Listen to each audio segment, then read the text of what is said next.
ও বাবা, তুমি কি কিনেছ? কি গাড়ি কিনছ? আমাকে দেখো তো, কি গাড়ি কিনছ? পাও, এগুলো দিয়ে আমরা খেলবো? এখানে খেলা শুরু করে দিব? কোথায় খেলবো? ঘরে? এখানে কে দেখবো না খেলনাগুলো? হ্যাঁ, খেলনাগুলো এখানে দেখবো না? কোথায় দেখবো?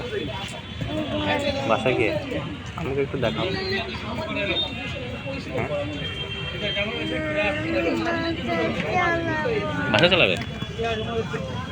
ওকে, তোমার তো কেমন লাগছে এটা কেনার পরে? বাবা, তুমি কয়টা গাড়ি কিনছো? চারটা। চারটা গাড়ি কেনার পরে তোমার কাছে কেমন লাগছে? ভালো লাগছে। এখন আমরা কোথায় যাব? বাসায় যাবো এখন, চলো।